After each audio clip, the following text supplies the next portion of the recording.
Hey guys, you've heard of the Young Turks podcast because you're listening to it right now. But make sure that you subscribe and give it a 5-star rating if you like it. Thank you for listening. What's up, everyone? Welcome to TYT. I'm Anna Kasparian. I'm back. Yeah. Jake is not, though. He's not here. But Nando Vila and Maytha Al-Hassan are here to do the show with me. Super excited. We're going to start off with some fun. We're going to discuss Laura Loomer, a person that I was completely unaware of until fairly recently. But Nando is an expert on I'm Laura an expert Loomer. on Laura Loomer. I've celebrated her career from day one. And I'm very happy we're discussing her on the show. I think she's a very important figure who deserves serious discussion on shows like The Young Turks. Right, so look, we're starting off with Laura Loomer because we want some comedic relief before we get into a discussion about what's happening in Gaza and the misinformation that is being spread by the right wing, Katrina Pearson being one of them. And then later on in the show, we are going to juxtapose old Biden videos with old Bernie Sanders videos. And I think it's important to do that because as the mainstream media props up Biden, I think it's super important for people to know how different these candidates are and what their priorities are. So I'm looking forward to that. That'll come in the second hour. Brett will join us for that discussion. So, fun. You guys ready? Excited? Yeah. All right, let's start off with some fun. Laura Loomer was among the right-wingers and conspiracy theorists that Facebook decided to ban recently. Now, we can have a discussion about whether or not that makes sense, but before we do it, I think it's important to show you what Loomer's reaction was to this ban when she was recently interviewed on Alex Jones's show. Let's take a look. Well, they're just trying to kill us. You want to know what they're trying to do? They want us dead. And I hate to make it all about myself, but I have been defamed, okay? My life has been destroyed. My life has been ruined, Alex, by people who have defamed me online. I am 25 years old, and it will probably be like this for the rest of my life. But what are they doing? I want to know what people are actually going to do. My life is ruined. Does anybody understand how ruined my life is? I'm sick of it. I don't want to listen to people tell me that I'm a conspiracy theorist. They don't know what it's like to be me. My life is ruined, Alex. No, I understand. I just think you need to go with it. But at least the president is concerned about it. Okay, he's concerned about it, but that's not going to stop the fact that I've lost 90% of my income. That's not going to stop the fact that I literally can't make a living anymore, even though I have a degree. I was valedictorian in college. I graduated top of my class in my journalism program. And I'm sick of it. I'm fighting harder than most conservatives. I'm fighting harder than anybody. And I'm being destroyed. And they mock me and they say I'm some crazy conspiracy. Well, that's what these people don't understand. Like, my life is unlivable at this point in time. Like, what is the point? My life now, I have to worry about getting murdered by leftists and Muslims every single time I go outside. It's disgusting. Oh, I know. They're so protected. It's so sick. I'm so sick. Oh my God. There's so much to unpack here because so good. The reaction from Alex Jones is something that you found interesting. You're going to comment on it. Yeah. But before we get to that, I just want to make a quick serious note. So she's arguing that she's been defamed, right? But understand, whether you agree with what Facebook did or not, she has not been defamed in any way. She has said things that have been horrific towards certain communities, especially Muslims, and she herself has actually defamed people like Representative Ilhan Omar. In one tweet, she said the following, let's go to graphic 3. After 9/11, we said never again. Ilhan Omar is only pushing for another 9/11, right? And she also incited violence toward Representative Omar, writing things like, we need some patriots to rise up and protect our Constitution so we can prevent the establishment of a caliphate.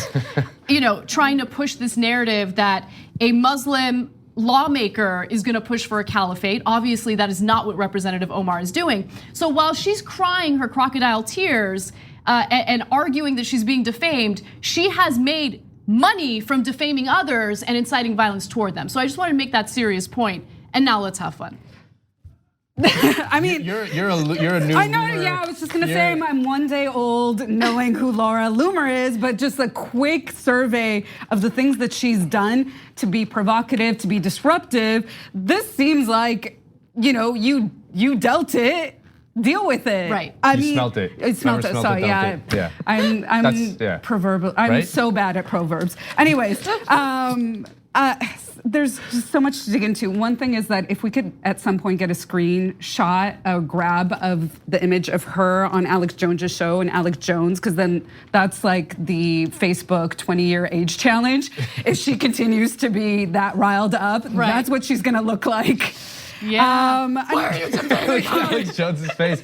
I mean, that's what like. He's 45 years old. She's 25. He looks like he's in his 50s. Anyways, she's been banned by Venmo, PayPal, GoFundMe. I don't know, a couple summers ago, if you guys remember that Shakespeare in the Park was disrupted. It was because it was her. She came onto the stage and she said that this play was normalizing political violence against the right during the assassination of Caesar, because she said that they were trying to portray Caesar as a Trump-like figure and that this was all, Shakespeare was propaganda, so Shakespeare was, Are you serious? Yeah. Makes sense.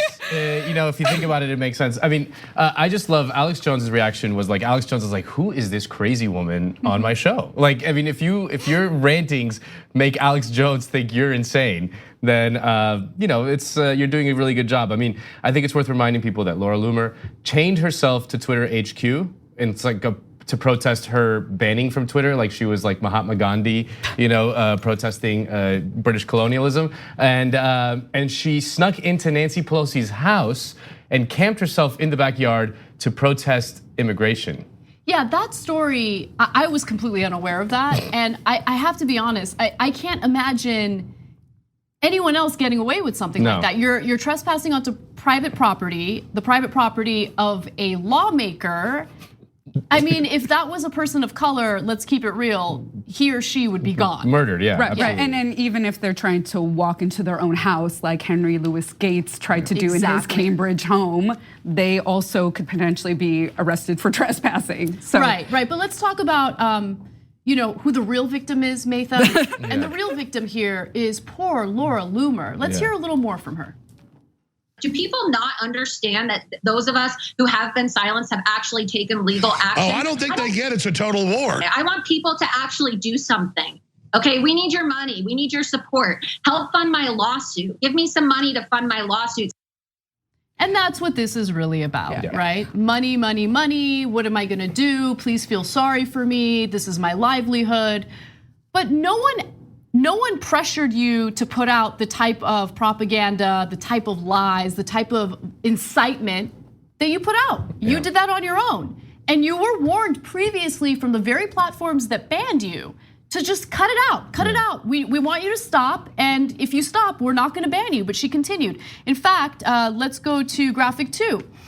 An Instagram spokesperson said the company had removed one of Loomer's Instagram stories in which she recorded herself calling Islam, quote, a cancer on humanity for violating its hate speech policy. The spokesperson added that if Loomer continues to violate Instagram's rules, her account could be banned. This is from April of this year. So she had been warned, hey, cut it out. And she decided to continue doing it. So I'm tired of the oppression Olympics from the right wing. I mean, I'm tired of it, right? Yeah, a bunch of snowflakes. Yeah, exactly. Well, what's interesting about this too is that Shakespeare in the Park incident, where she got up on stage and she knew that she was going to actually be charged, which she was.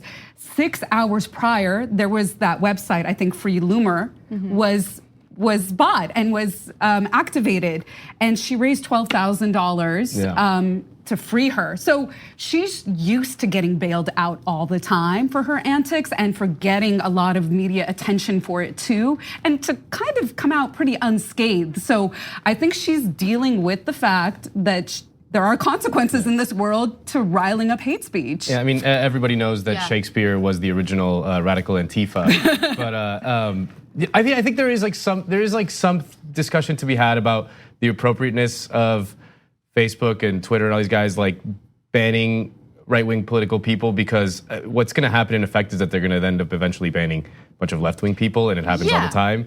And I haven't quite made up my mind about what's the best way to do that.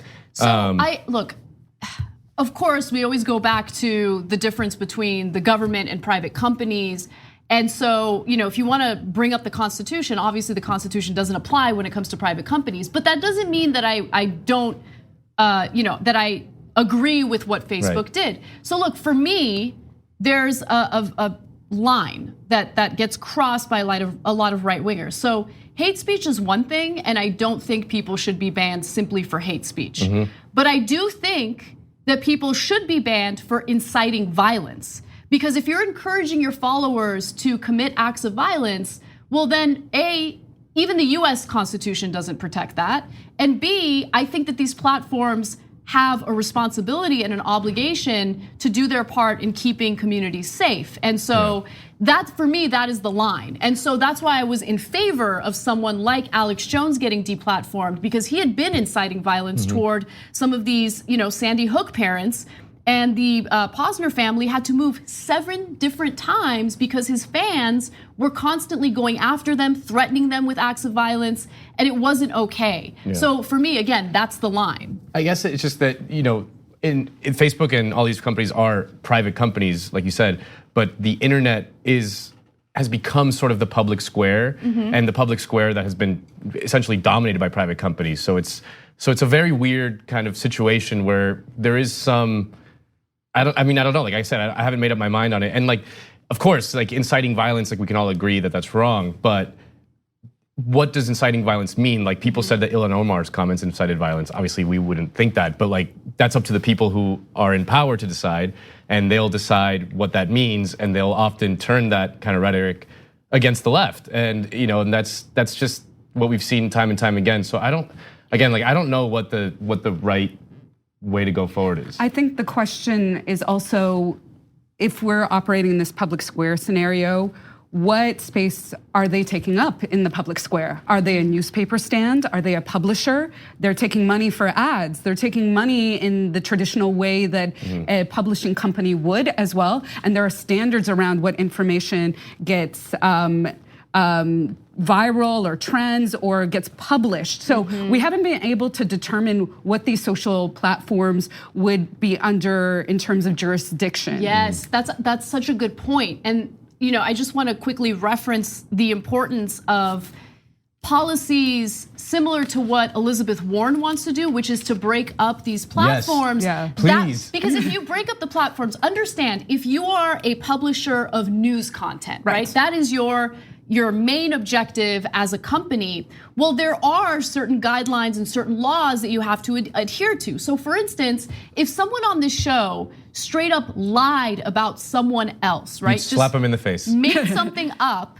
Well, there are laws protecting the individual who was just defamed. There are defamation laws, right? And so in that context, there's actual laws that you can refer to. But with Facebook, with Amazon, with all these big companies, they do so many different things and they need to be broken up. That way they can be dealt with appropriately, or the different components of the businesses can be dealt with. As a first step, it seems crazy that Facebook can own Facebook, Instagram, and WhatsApp at the same time. I mean, that's seems like a easy first step in terms of, because people always ask, well, how do you break them up? Under what? It's well, they keep on acquiring other companies that are enormous. You can just start by re-separating them the way they were in the past.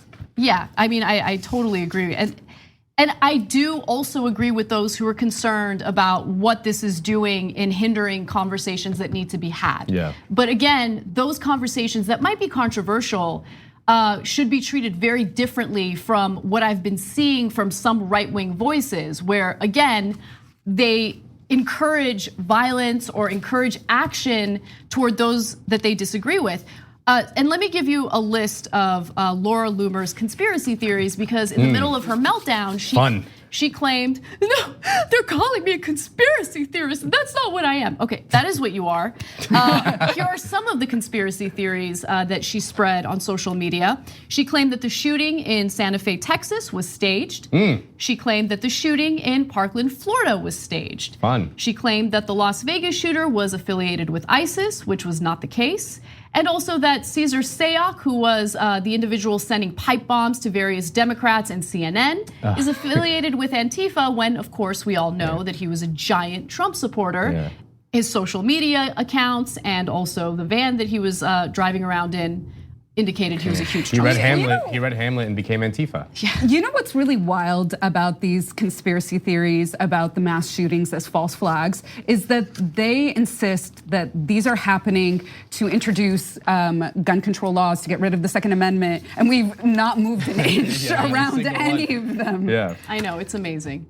The biggest failure of a false flag operation. Yeah, the worst. Right? Yeah. We got to take a break, but when we come back, we're going to get into the situation in Gaza. Unfortunately, violence broke out over the weekend, and we're also going to give you and debunk some of the misinformation from right-wingers. We need to talk about a relatively new show called the Republic, or UNFTR. As a Young Turks fan, you already know that the government, the media, and corporations are constantly peddling lies that serve the interests of the rich and powerful. But now there's a podcast dedicated to unraveling those lies, debunking the conventional wisdom. In each episode of On the Republic, or UNFTR, the host delves into a different historical episode or topic that's generally misunderstood or purposely obfuscated by the so-called powers that be, featuring in-depth research, razor-sharp commentary, and just the right amount of vulgarity. The UNFTR podcast takes a sledgehammer to what you thought you knew about some of the nation's most sacred historical cows. But don't just take my word for it. The New York Times described UNFTR as consistently compelling and educational, aiming to challenge conventional wisdom and upend the historical narratives that were taught in school. For as the great philosopher Yoda once put it, you must unlearn what you have learned. And that's true whether you're in Jedi training or you're uprooting and exposing all the propaganda and disinformation you've been fed over the course of your lifetime. So search for UNFTR in your podcast app today and get ready to get informed, angered, and entertained all at the same time.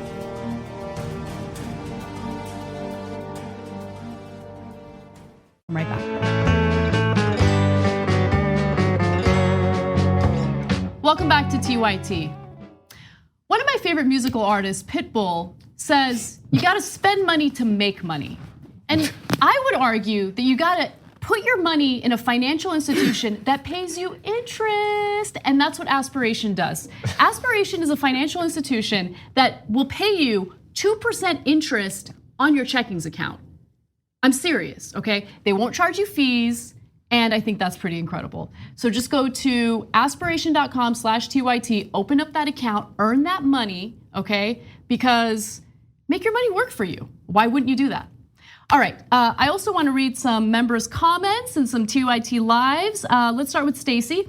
Perhaps she, meaning Laura Loomer, I assume, perhaps she should have taken that valedictorian journalism degree and done some actual journalism. She just needs to pick herself up by the bootstraps and quit crying like an entitled snowflake needing a safe space. Oh. No, but like, you guys don't understand the level of salt in these messages is incredible. Yeah. J.M. Frazier says, I don't want to hear people calling me a conspiracy theorist, she said in an interview on InfoWars, right? By the way, one other thing about Alex Jones's reaction to her, I feel like he was a little jealous. Like he was a little jelly that she was out crazying him in that interview. He's like, there's only room for one screaming maniac, and that's me. Lucifer Vaughn says, oh my God, you got banned from Facebook. Seriously, Facebook, who cares? Go to a bar and dance. Whoa. Damn. Pork Chop Express writes in and says, if you have a degree, was a valedictorian, and chose to be a conspiracy theorist, that's on you, boo. Love it. And then TYT Live, Novice 05 says, all Loomer needed to do was keep it to dog whistling, and she would have been fine, but she couldn't even do that. That's true. That's probably true. That is true, definitely. All right, now we move on to a much more serious story. Violence broke out over the weekend between the Israelis and the Palestinians, specifically in the Gaza Strip. Now, according to reports, at least 22 Palestinians, including militants and children, were killed in Gaza over the weekend, and 4 Israeli civilians died in the fighting. CBS News has more details on this story. Let's take a look. Israel's military struck back, hitting about 350 targets in the Gaza Strip. One of those Palestinian targets had been riding in this car. Israel's military says it was a senior Hamas figure. It was the first targeted assassination by Israel since 2014. Palestinians say an infant was also killed in one of the airstrikes. Her body was carried in a funeral procession. Her father said the children were playing and were struck by a missile shot from a drone. So Israel is claiming that their actions were their retaliation against Hamas. That Hamas had initially launched, airstrikes against the Israelis, and they were essentially reacting to that. And of course, as we've seen in previous cases, their reaction is usually pretty disproportionate. They have more in terms of military capability, and they have more in terms of defense capability. But nonetheless, lives have been lost, and they have reached a ceasefire, but the ceasefire is, I think, vulnerable. I think that any little provocation on either side will lead to more violence. But I'll give you more details on that in just a minute. Maytha, jump in. Give me some details on all this. Well, I think people have to remember, because there's always this obsession about who started what at what point. Did Hamas launch rockets? Did Israelis stop? There was always a Hamas provocation. People have to remember that the blockade started in 2007, and what the blockade is blocking out people in an open air prison where they can't come in and out. Even their water sources, where they go fish for their food, there's a certain distance they can go, and then they'll be shot by the Israeli military. So they are in an incredibly dehumanizing, vulnerable situation where their food rations are also determined in terms of what comes in and out. There's massive unemployment. So they have very little recourse to shift and change what's going on in their lives. And I guess at certain points there are rocket launches, but there's, like you said, Anna, a history of disproportionate violence, because you're talking about a nation state's military versus a violent organization within the country, within Gaza. I mean, I just want to give you some updates.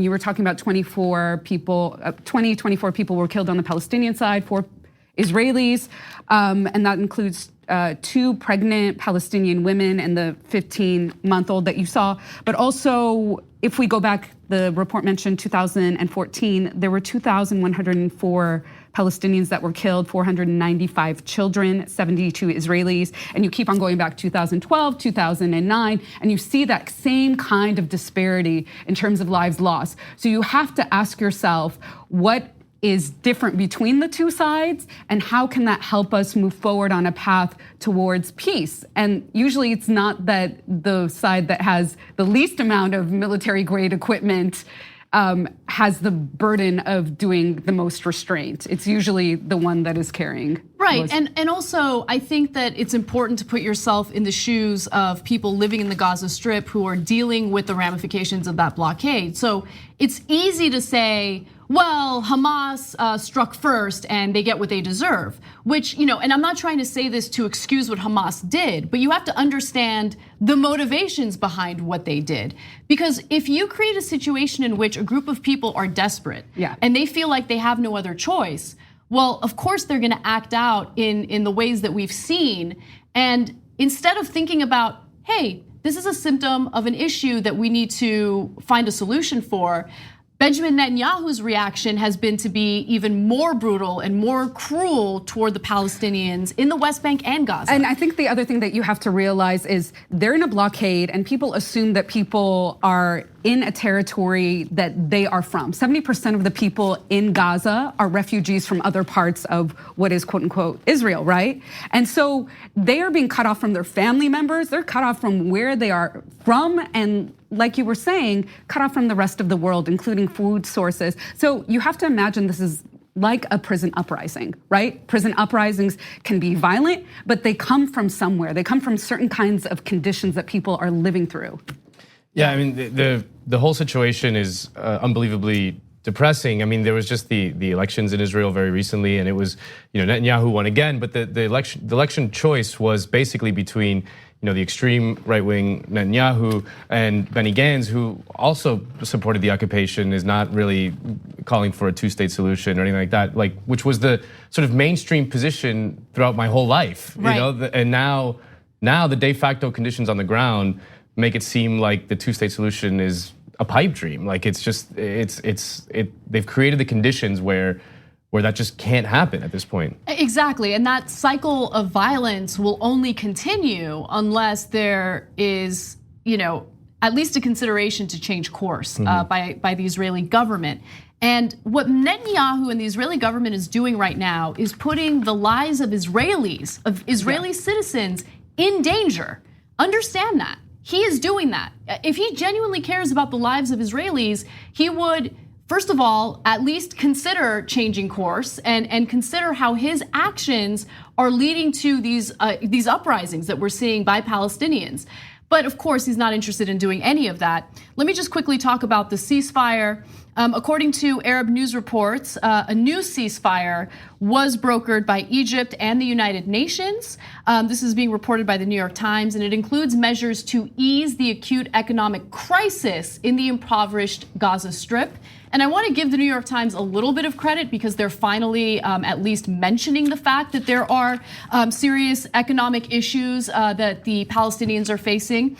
Also, one other note that I wanted to mention was that there's concern that Benjamin Netanyahu is not really taking the ceasefire seriously. So first, Hamas said that they agreed to the ceasefire. Arab news reports included news that there was an agreement about the ceasefire, but there was no statement from the Israeli government for a while. And then finally, when Netanyahu did release a statement, it appeared that he was, let me give you the exact wording. He said the campaign is not over, meaning the campaign to retaliate against the Palestinians in Gaza, and it demands patience and sagacity.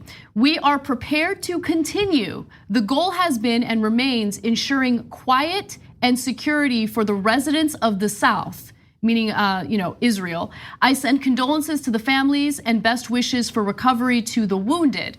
So even in that statement, he is threatening more acts of violence against the Palestinians. And this is again after the ceasefire had been reached. He's campaigned on annexing the West Bank. So, I mean, you could say that he was going extreme right to capture a certain voting bloc, but he did tell us his intentions, and annexing an area that Palestinians are living on means that he is down for more violence. So it's clear that peace is not what he is concerned with. And I think also a lot of, especially American Jews who are progressive, know that and have been starting to seriously question the relationship between Netanyahu and Trump and their own, the way that they look at Israel and what Israel's been doing to Palestinians because of that tight-knit relationship. And Trump responded very quickly, stating his support for Netanyahu. Of course. I don't know if we have the quote, but it's pretty obvious. But I think that that's an important factor because you mentioned maybe the Israeli government has to change tack or whatever. They simply won't unless there's pressure from the American government. And there never will be pressure from the American government. From this current regime, at least, yeah, maybe. Maybe a future president, Bernie Sanders, might do something, but right. But let me just be clear about one thing. Unless we get money out of politics, nothing will ever change in terms of the US response to the Israeli government if we have a right-wing Israeli government, as is the case right now. And the reason why I say that is because look at Obama. Even Obama, during his administration, tried to criticize the settlements that were being built in the West Bank. And John Kerry. John Kerry. And think about they had a revolt from their own party in Congress. Thank you. Yeah. So they did not get the support from their own party. And you have to look at what the influences are behind the scenes. And it's important to bring that up. It impacts every single foreign policy issue that our government is involved in. And Israel is no different from that. So let's just move on to the second part of the story that is crazy. Following violence over the weekend between the Israelis and the Palestinians, right-wingers, including Katrina Pearson, felt the need to spread all sorts of propaganda and misinformation about what was really going on. In fact, she had tweeted the following: 650 rockets being fired into Israel from Gaza in an attempt to overwhelm Israel's Iron Dome, 173 intercepts, 4 people killed, and 28 wounded. What is Ilhan Omar?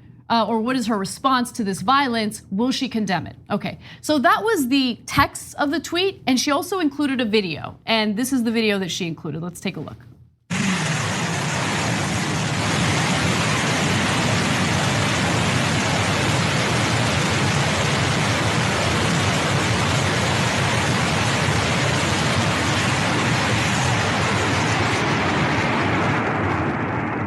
So, I mean, that's compelling video, right? Yeah. Or at least it would be compelling if it were video used in the right context, because that was video from 2015 in Ukraine. Yeah. It wasn't from the weekend. It wasn't from like the Star Wars Empire Strikes Back, the Battle of Hoth, like the AT-AT walkers coming in. You know, that was the original tweet. Well, she said she posted it because she thought that Americans didn't know what rocket launching looked like, so they needed that as context. That was her. I have her response. I'm going to read you verbatim what she had responded, but. Of course, it was a fake video, and I want to give credit to all the people on Twitter who called her out on it. One of those people was Ben Norton, and he wrote, "Wow, it's a crazy video from Ukraine. Nice try, Trump spokesperson." So then she responds, because Ben Norton wasn't the only person. I mean, it was like a flood of people calling her out, and she said, 700 rockets now, and no, I'm not their geniuses. The video is used as a GIF to underscore what hundreds of rockets would look like to Americans. Yeah, it was just a meme, guys. Don't you get it? This is like, you know, this is how the kids share information these days. They do the memes with the text and the thing, and then the GIFs of like, you know, like Beyonce going like, oh my God. You know, like that's what it was. That's exactly what that was. It's a celebrity rocket. Yeah, you know, like, yeah. The original tweet is still there. Yeah. And this is par for the course. I mean, this is what you can expect from the right wing. And the end of that tweet, she mentions Ilhan Omar again. And that's what I really want to talk about. Yeah. Because something like this happens, and immediately from the right wing and members of establishment media want to know what Representative Omar and what Representative Tlaib have to say about it. What do the two Muslim members of Congress have to say about this? Yeah. First of all, what does anyone have to say about it? Why is it that we immediately jump to Representative Omar? Are you trying to imply that Representative Omar thinks that violence against Israel is okay? Because she's never said that once. She has the audacity to bring up the treatment of Palestinians, which is, you know, legitimate. Her concern is legitimate. And immediately everyone jumps down her throat. It's absolutely breathtaking to me that this year alone, there have been 2 mass shootings at synagogues targeting American Jews at the hands of right-wing nationalists in this country, right-wing white nationalists in this country. And they're still obsessed with insisting upon the fact that anti-Semitism is a thing of the left and of Ilhan Omar specifically, you know, where there's been actual violence perpetrated against American Jews in this country from the right wing, and that just doesn't even more damaging. They're trying to link some of her old tweets to motivating those mass shootings at synagogues, which clearly have no relationship because they were white supremacists who did those violent acts. And so that's what's really disingenuous about this. Do you have Ilhan's tweet? Yeah, I do. So let's actually take a look at what Representative Omar and Representative Tlaib had to say about the violence over the weekend. Omar writes, how many more protesters must be shot, rockets must be fired, and little kids must be killed until the endless cycle of violence ends? The status quo of occupation and humanitarian crisis in Gaza is unsustainable. Only real justice can bring about security and lasting peace. That was a mainstream position like 15 years ago. That was like the most utterly mainstream thing to say. Absolutely, and look, she's concerned with ending cycles of violence. She's concerned with peace. And she mentions the rockets. Right. But what they would probably attack her for, knowing how the right wing reacts to people like Ilhan Omar is her use of occupation, the word occupation, the status quo of occupation, because she's framing the situation as one that they probably wouldn't jive with. And then the other thing is that her and Rashida Tlaib frequently talk about settlements being a barrier to peace. And they are not down with that either. And so they are narrating it as violence. And in this moment, I very much think about what Malcolm X is popularized for saying. This is December 1964. He said that the press is so powerful in its image-making role, and here we can just think about the right wing in this case on Twitter. It can make the criminal look like he's the victim and the victim look like he's the criminal.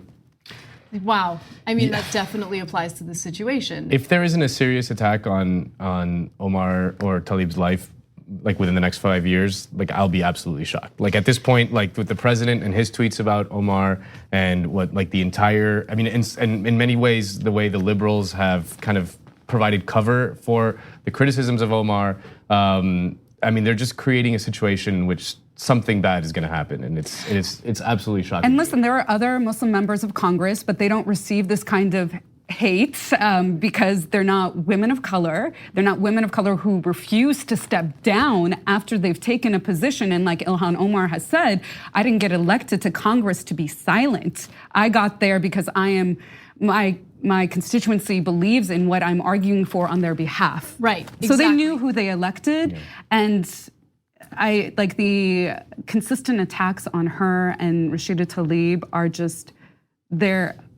I have no words. What I want to understand is why it's offensive to refer to the occupation as an occupation.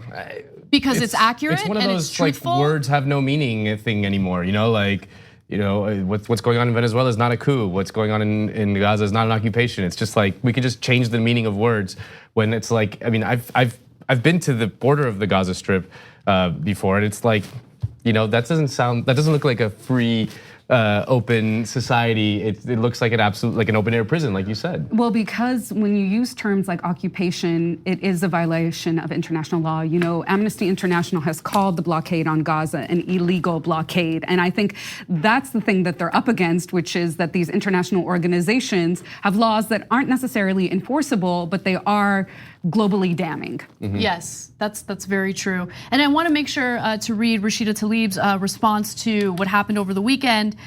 When will the world stop dehumanizing our Palestinian people who just want to be free? Headlines like this and framing it in this way just feeds into the continued lack of responsibility on Israel, who unjustly oppress and target Palestinian children and families. And the reason why I want to read that to you is because she made a really great point about a headline that was, in my opinion, incredibly biased. So let's go to graphic 9. This was by the Washington Post. Death toll rises as Gaza militants fire hundreds of rockets into Israel, which responds with airstrikes. And just to give you another example, the Los Angeles Times wrote, intense rocket fire at Israel-Gaza border leaves at least 27 dead in 2 days. The LA Times one isn't as bad, but I do think that the Washington Post headline should be called out because it's so one-sided. It makes it appear as if the Palestinians are 100% the aggressors, they're 100% in the wrong. The Israeli government has been nothing but great to them, and that's just not true. It's the abusive husband that uses the "look what you made me do" excuse. You know, like look what you made me do, or like the stop hitting yourself, like with your little brother when you like hit him with his own arm. You know, like stop hitting yourself. Stop hitting yourself. Well, I think it's also, unfortunately, at this point, for like decades of programming, believable. There is this sense that the Middle East is geography of violence. That's why they always say that Israel is the only democracy in the region. We have to protect them. That's how we protect the rest of our interests in the region, which isn't true either. And so it's believable when you hear that Palestinians are aggressors. It's believable to hear that Gazans are aggressors because you are inundated with these headlines day in and day out.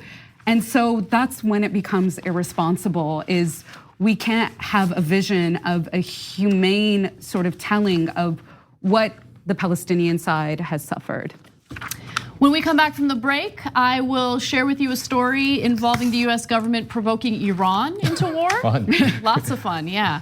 And we have more for you. Make sure to use the hashtag TYT Live to tweet to us during the break. We'll be right back. At TYT, we frequently talk about all the ways that big tech companies are taking control of our online lives, constantly monitoring us and storing and selling our data. But that doesn't mean we have to let them. It's possible to stay anonymous online and hide your data from the prying eyes of big tech. And one of the best ways is with ExpressVPN. ExpressVPN hides your IP address, making your activity more difficult to trace and sell to advertisers. ExpressVPN also encrypts 100% of your network data to protect you from eavesdroppers and cyber criminals. And it's also easy to install. A single mouse click protects all your devices. But listen, guys, this is important. ExpressVPN is rated #1 by CNET and Wired magazine. So take back control of your life online and secure your data with a top VPN solution available, ExpressVPN. And if you go to expressvpn.com/TYT, you can get 3 extra months for free with this exclusive link just for TYT fans. That's expressvpn.com/TYT. Check it out today.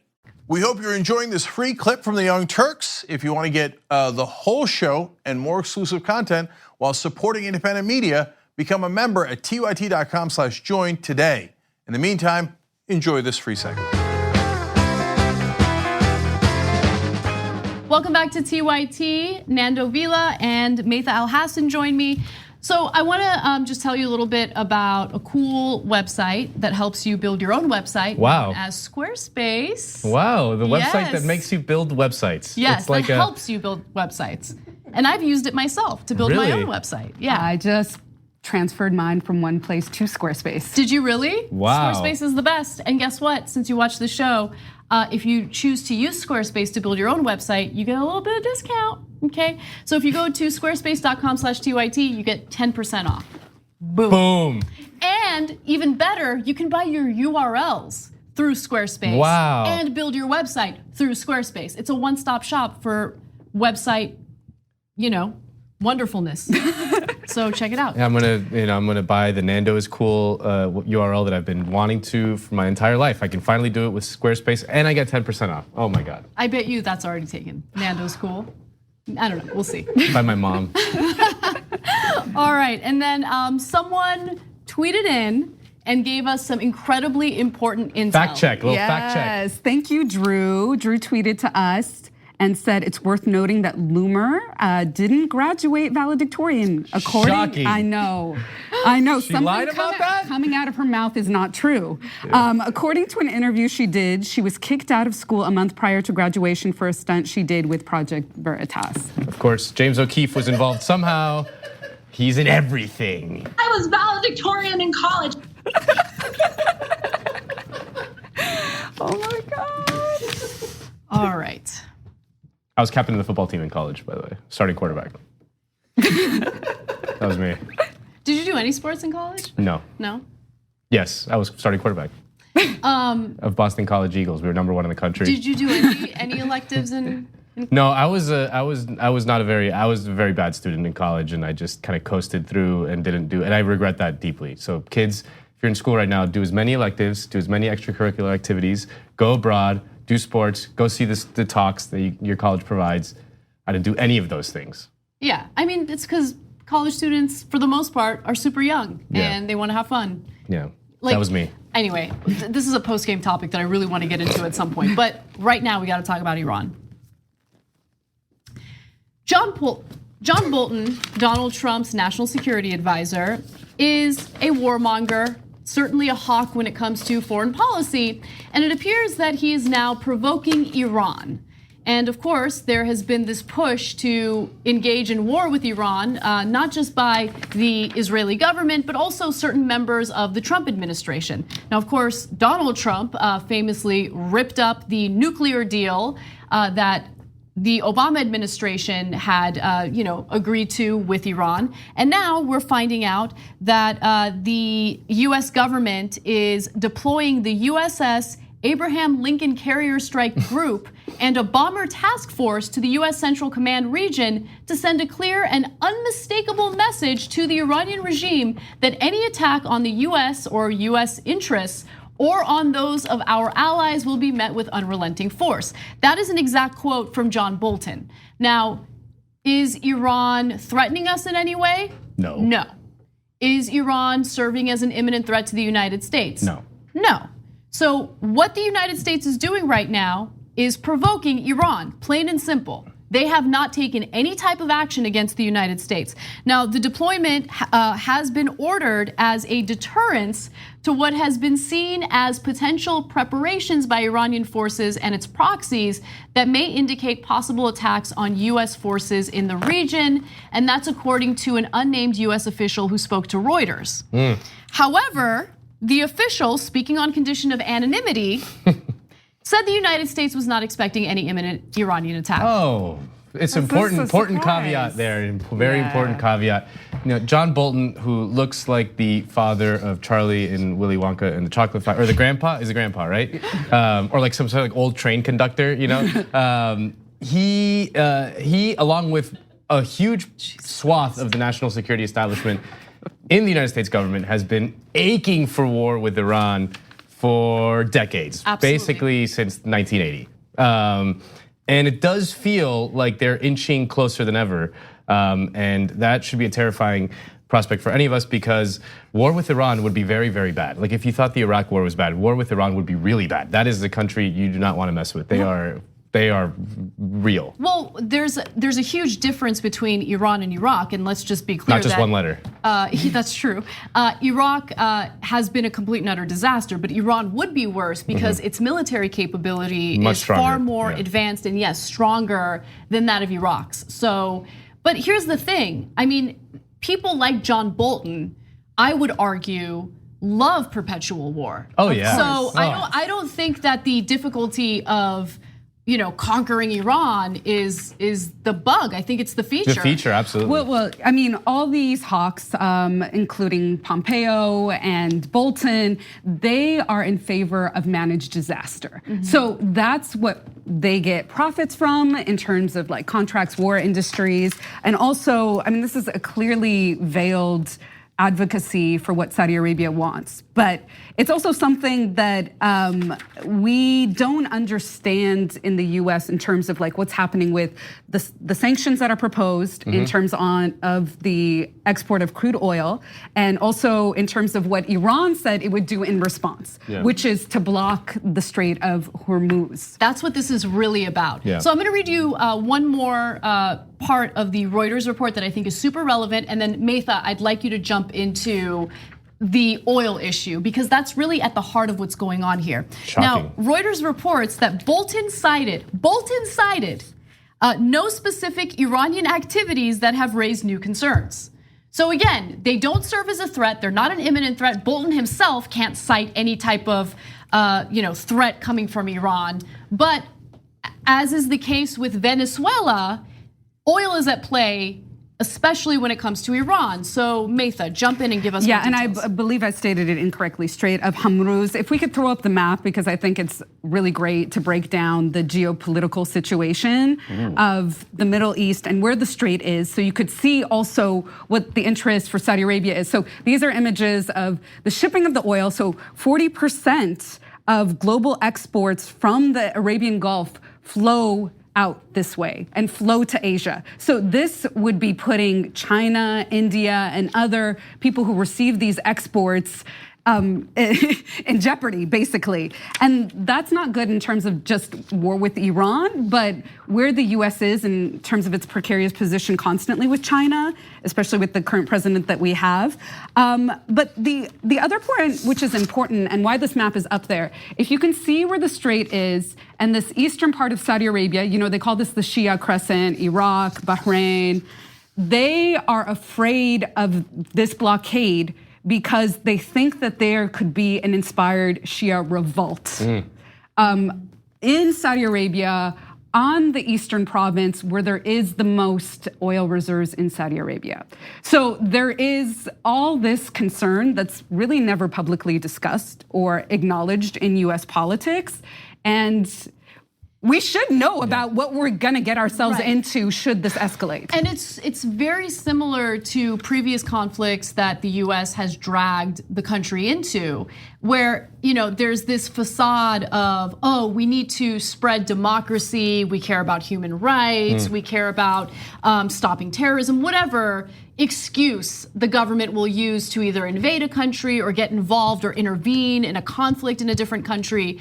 And that's certainly the case with Iran. The underlying issue here, again, is oil. And instead, we're hearing these arguments. Look, this is the reason why the Trump administration pulled out of the nuclear deal. Yeah. It wasn't because the nuclear deal was weak. The nuclear deal was incredibly strong, especially if you juxtapose what Iran agreed to, which included, actual safeguards, people going in and reviewing the situation, making sure that they're following through. You compare that and juxtapose that with what Trump thought was a victorious deal with the United States and North Korea, which, as we now know, wasn't a deal at all. And also, sanctions don't work. Right. Sanctions in Venezuela, sanctions in Well, Iraq. they do work. They kill tons of people. I mean, they kill tens of thousands, if not hundreds of thousands of people. Right, They work civilians. like a charm. Yes, civilians who are starving to death in all these countries, and so the plan is to up even more sanctions against Iran. So what is that supposed to produce? Yeah, just more death and misery. I mean,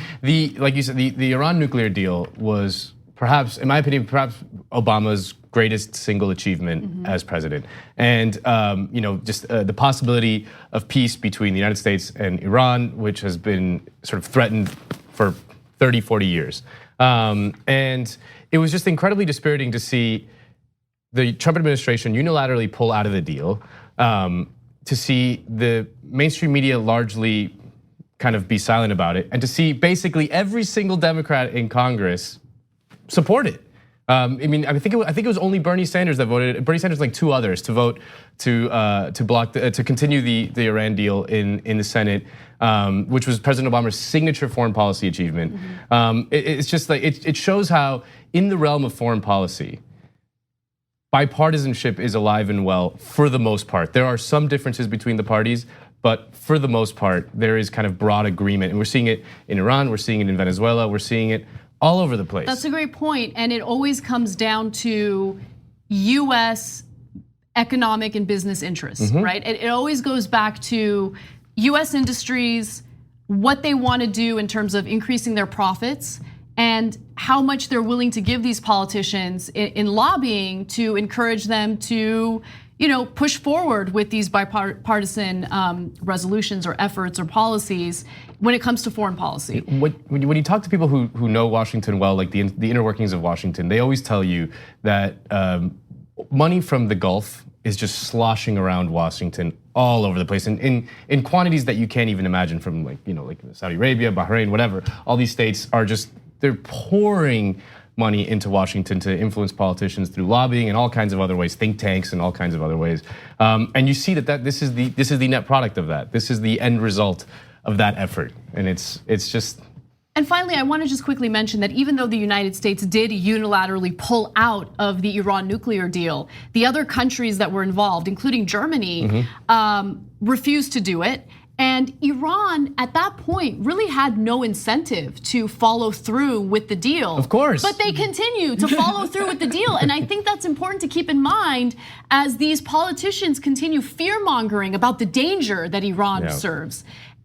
So just keep all of that in mind, something to think about while we go to break. Thank you so much, guys, for doing the first hour with me. Make sure you guys check them out on social media. Where can they find you? At Nando Arvila on Twitter and Instagram.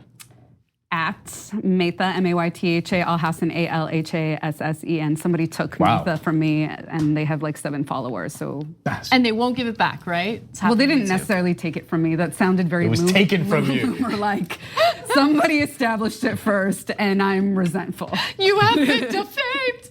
You were the valedictorian. Anyway, we'll be right back. You should chain yourself to the Twitter HQ. Thanks for listening to the full episode of The Young Turks. Support our work, listen ad-free, access members-only bonus content, and more by subscribing to Apple Podcasts at apple.co/TYT. I'm your host, Cenk Uygur, and I'll see you soon.